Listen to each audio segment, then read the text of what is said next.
রক্ষা করো তুমি একটু। যাই। আন্টি আমাকে দিন।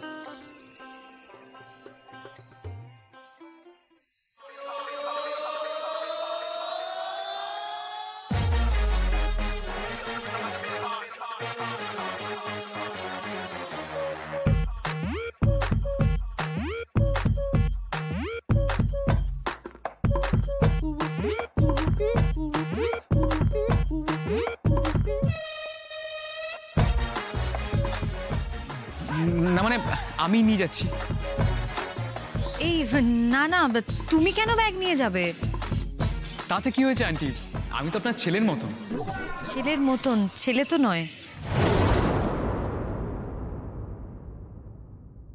আর আমার নিজের ছেলে হলেও এরকম করতো না। ও খেলাধুলা করে।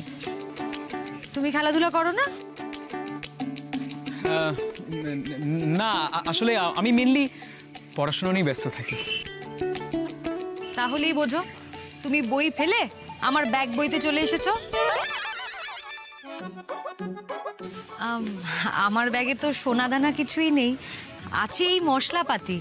তা এটা নেওয়ার জন্য তুমি কেন এত উৎসাহিত আমি বুঝতে পারলাম না। আসলে আন্টি আমার বাবা একটা কথা বলে যে কারোর কষ্ট কমিয়ে দিলে ভগবান তোমার জীবনের কষ্টটা অনেকটা কমিয়ে দেয়।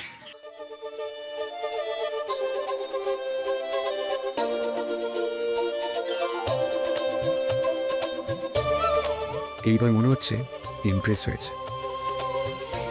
বাহ, তোমার বাবা তো খুবই সংস্কারী মানুষ। আপনি আমার বাবাকে চেনেন? আমি মানিক বাবুর ছেলে। মানিক বাবু? মানিক দত্ত, দত্ত জুয়েলার্স। ও মানিক বাবু, তুমি শ্যাকরাজ।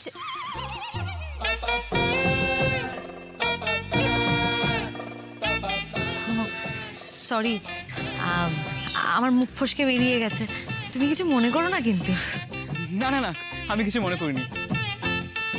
দিন না ব্যাগটা, দিন না মা।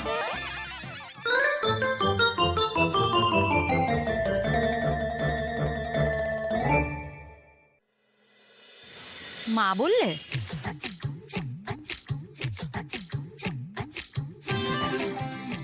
আপনি আমার মায়ের মতন তো, তাই মুখ ফসকে বলে ফেলেছি। আসলে আমার মাও বলে যে যখন তুই সবার মধ্যে আমাকে দেখতে পাবি তখন তুই ভগবানের কৃপা লাভ করবি।